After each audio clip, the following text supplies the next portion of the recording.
Hello, everyone, and welcome to Autism Stories, where we connect you with amazing people that help autistic teens and adults become more independent and successful.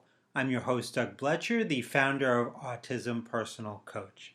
Peer mentorship can have a profoundly positive effect on the lives of all those that are involved. On this episode of Autism Stories, we talk with Alec Frazier, who shares with us how mentorship has significant meaning in his life and how this can be helpful to autistic people in helping them reaching their goals and improving their mental health. I do want to say that there are a few times in the interview where the sound quality is not the greatest, and I really do apologize for that. But if you stick through it, you will hear the wonderful thoughts of Alec. We hope you enjoy today's conversation. Alec, thanks so much for joining us today. Thank you. Now, I wanted to talk with you about mentoring, and you are a great person to talk about mentoring with because in 2018 you were inducted into the National Disability Mentoring Coalition Hall of Fame. What was unique about this is that you were inducted to the Hall of Fame as part of a mentoring circle. For those that don't know, can you talk a little bit about what a mentoring circle is? You learn from a mentor, and when you mentor somebody, it's often as part of a group, and often people, when you're in a group, such as I was in a group with a man named J.D. Michaels and a woman named Terry Harvard Flyer, and we all learned from each other, and we all taught each other, and there was no clear mentor in the group, and there was no clear mentee in the group because, we all, it was a learning experience for all of each other, and there were clear, tangible goals that changed our lives with education and careers through that process. So a mentoring circle is basically when there are multiple people, it can be two or more, who are all learning from each other. And how did this mentoring circle initially come together? Well, this is interesting. This is very interesting because I moved to D.C. on November 1st, 2016, and 3 days later I got an invite to the Obama White House from the Terry Group and the White House Office of Public Affairs, and she introduced me to JD, and I continued chatting with JD via Skype for quite some time, and Terry also had some things she wanted to get done, and so we actually ended up having we started instituting weekly meetings, which are still taking place today. Just had one yesterday, but we all meet once a week. I educated JD, and Terry educated JD a lot on disability points of view, as we both have a long history with that. Terry educated us both on, she deals with a lot of procedural things, like throwing together events and dealing with red tape and things like that. She's very good with that, and JD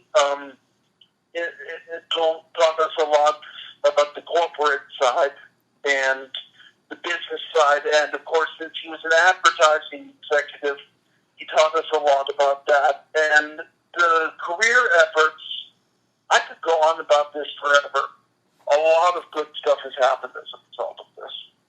Is your mentoring circle about each of you coming to the group and saying, I have this goal? Not necessarily. It's better than that. It flows naturally. It just gets it done, you know? We don't always say, I have this goal, but sometimes it's like, oh my goodness, this just occurred to me. Wouldn't it be great if we got this done? And then another person says, wow, and I have contacts with this person. And then the other person says, I'd help you, give you these resources. And it's a really symbiotic relationship. Now, mentoring can come in different forms. Sometimes in really small groups like mentoring circles, other time it can be in mentoring events. Some of these mentoring events you've participated in have been Lights, Camera, Access 2.0 events, which promote inclusion for those with disability in the media. How important are But programs like this for people with disabilities, do you feel, to be involved with? oh, very important. That was actually the event that they were holding at the Obama White House, and I started out as a mentee, and now I'm invited each year as a mentor.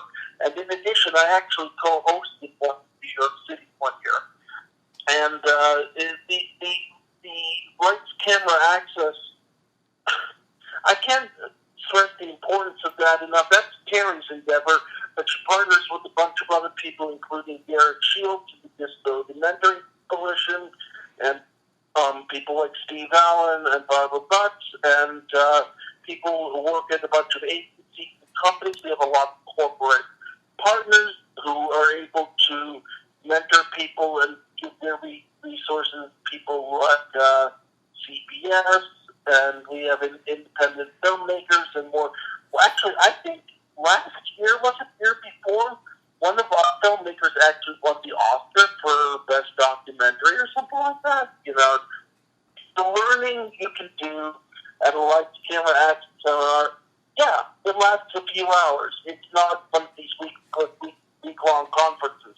But the learning during those few hours is an extreme crash course in success, and I will be danged if you don't walk away more successful. Now, for someone like me who has never been to the White House, what was that experience like? Here's the big thing, is that the thing that surprises most people. Almost all White House business is not at the actual White House. It's in the Eisenhower Executive Office building. But we were given a big room on one of the top floors. It's a humongous building. I think it was the biggest building in town until the Pentagon was built or something like that. And it's easy to get lost there. I actually did. But for the venue and the co-host, Terry holds her conferences basically wherever we'll have her. At this event, it was the White House Office of Public Engagement that was having us. And they hold events in D.C., New York City, Chicago, L.A., and like I said, basically anywhere that'll have them. So, what's been your relationship with Lights, Camera, Access 2.0 since that very first event? How's that evolved? I was a mentee at first, and I didn't quite know what it was going to be like going in. And they define you mentee tracks that best to do business and what you're planning on doing. And there are things we panel discussions. We all attend and things like that. And there's networking roundtables. And I was one of the people who went through those for the first two events, the events in D.C. in 2016. Then the next year, I was excited to make the mentor, and that I was a mentor and a co-host along with JD at his company, BPDO New York. And they actually gave me a bunch of time. I've been told I'm a good public speaker, and they apparently knew that, so they gave me a bunch of time talking in front of the group and pressing points like the values of networking, and I'm good at talking to people about how practical knowledge comes to fruition, and also about encouraging talking points. And then the next LCA I attended was next year in New York City. It was hosted at a different venue, but I was also a mentor at that, and I was a panelist. As I mentioned earlier, in my relationship with JD and Terry, we've seen some real tangible goals, and if you'd like, I can talk about how those goals have come true. Yeah. Talk a little bit more about where those goals have led you. Yeah. So JD basically said, I have a job for you, and I have a book deal, and his job was actually to sell was something that Terry wanted done, which is something called Stories About Us, which is a project that publishes disabled authors, and we pay for things like copywriting and ISBN numbers, and they and production of the books, and then we get these disabled authors published.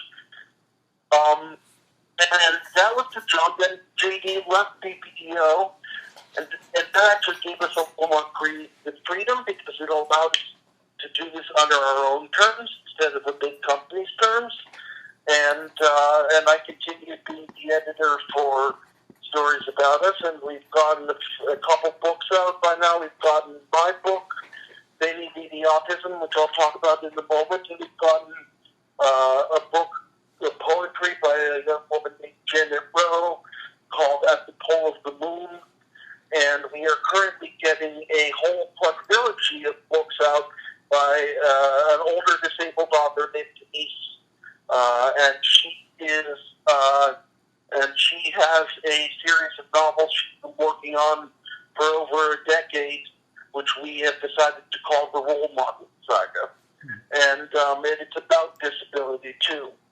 So basically, I mentioned to JD that I had all these essays and things that had been like papers from my master's degree, which was in disability studies, heavy on social sciences, and also that I also had blog posts, and that I had just a bunch of random musings that I wanted, and I didn't even get to say the word published because he said deal. And I'm like, what? Listen, I don't know about you, but I have been through a lot of trouble in my life. There was bullying, there was harassment, and there were people who went out of their way to make my life different.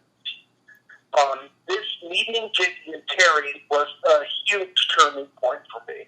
Meeting my mentoring circle was a huge turning point for me because I had people who would bend over backwards to enable me to accomplish my dreams.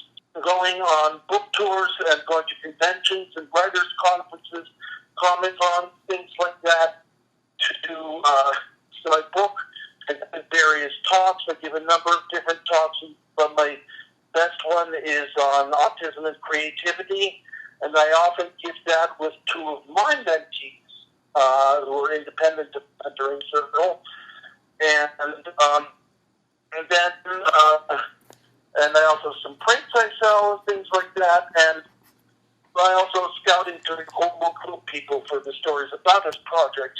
I'll often network with some amazing people. I was at a show weekend before last. The Art of Monroe County up. One of their people is a developmentally disabled woman who's had these journals she's wanted published for like 16 years, and I was able to say, we can't make any promises at this moment, but we'll look at that. There's a very good chance we can help you get that published. And I realized that I'm good at interviewing people, and so two more things happened. I started writing professionally as a pop culture critic for sites like Flickering Minute, and coming up with articles for them that are different from the traditional stuff they do. Instead of endless, themeless film reviews, I do things like how the film Alita Battle Angel was a parable about prosthetics, for example, and things like that. And then I actually got, the second thing is I got a podcast started, the Autistic Reality Podcast, and I don't care who I interview, there's no theme among who I interview, but a lot of the people I do tend to be creators and cons. I have interviewed the senior U.S. Senator, Chris Van Hollen. I have interviewed famous business founder Virginia Ali, who founded Ben's Chili Bowl with her husband in 1956, was it? And here in DC, BC, and I have interviewed a ton of creators, and actually, the biggest business endeavor of my life is next week.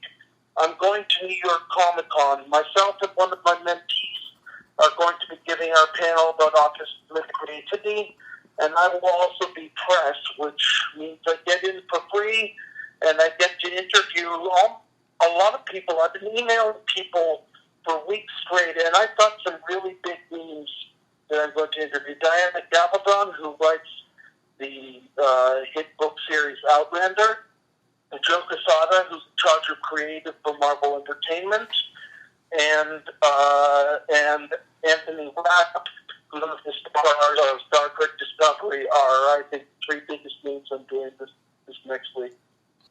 Now, you talk about autism and creativity. Some of the most creative people I've met in my life are autistic people. Where do you think the connection between being autistic and being creative exists? You actually segued to a very interesting point. I was at the convention the weekend before last, and I was part of a writers' panel. And they went in and they immediately said, fiction this, fiction that, telling your story, making up your story. And if you're familiar with my book, it's completely nonfiction. It's like reviews, it's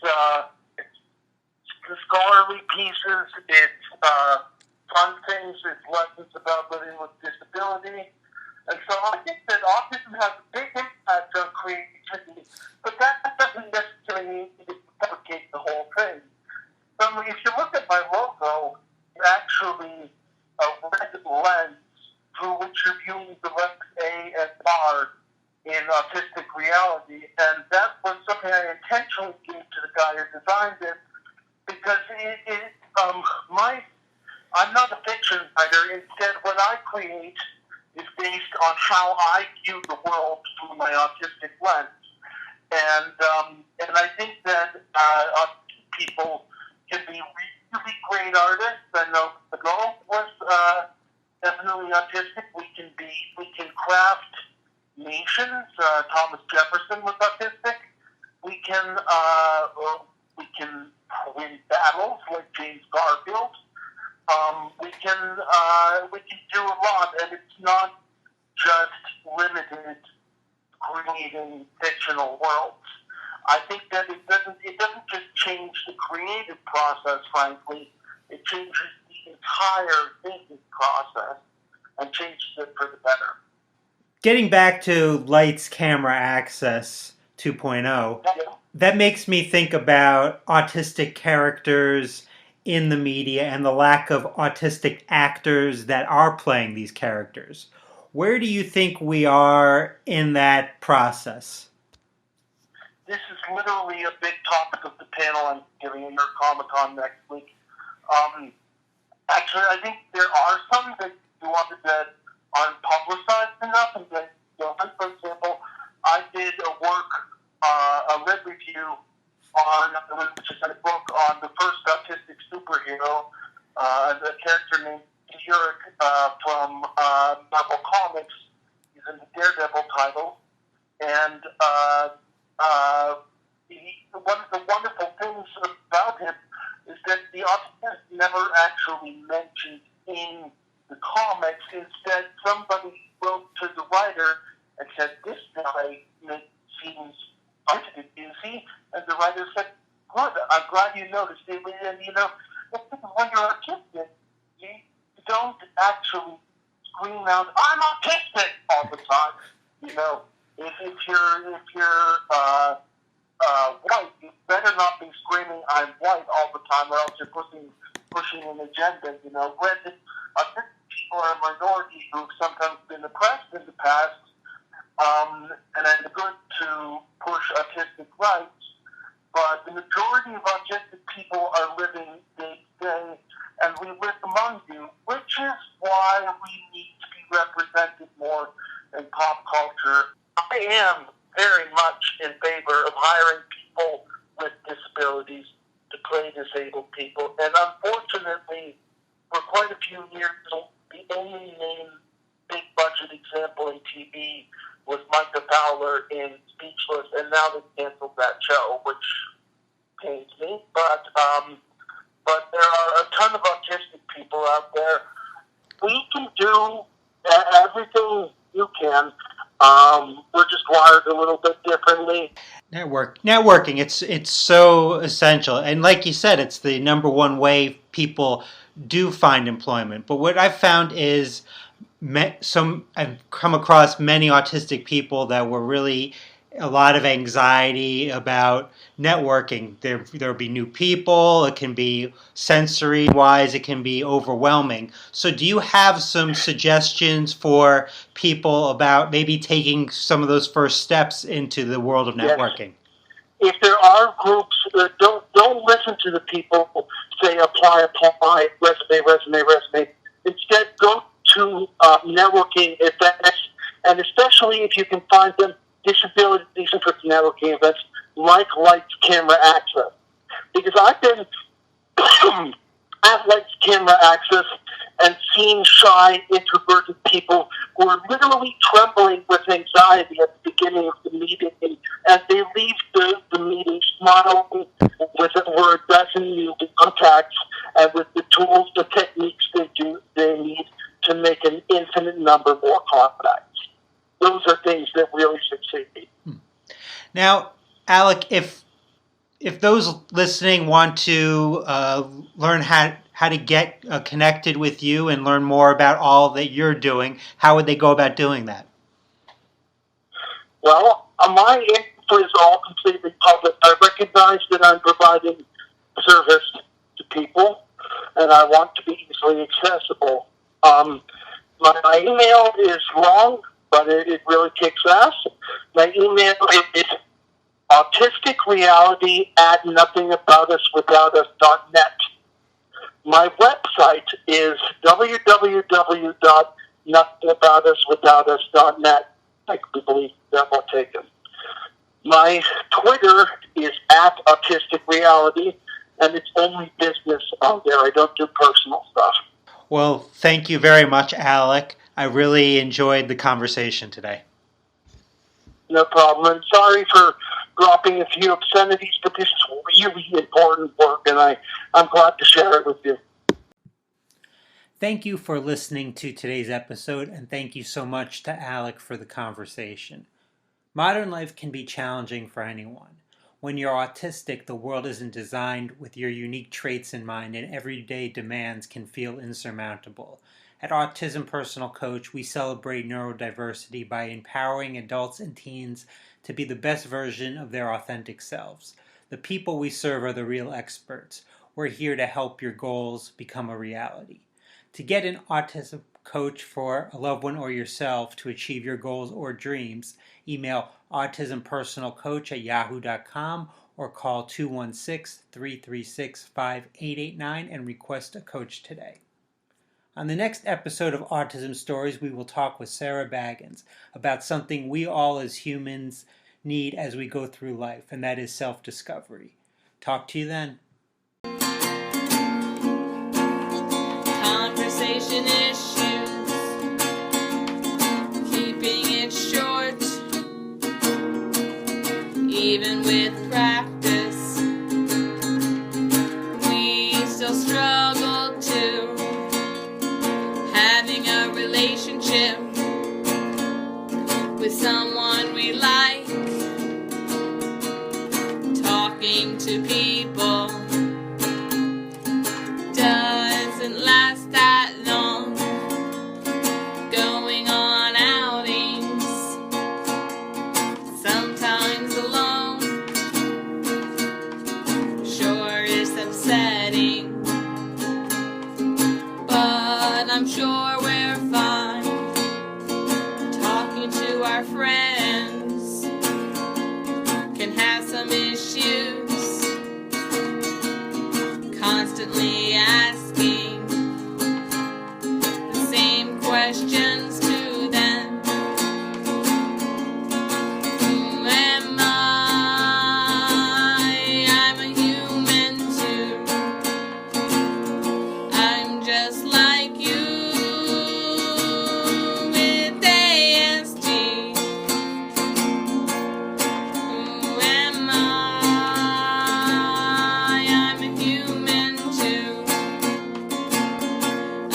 just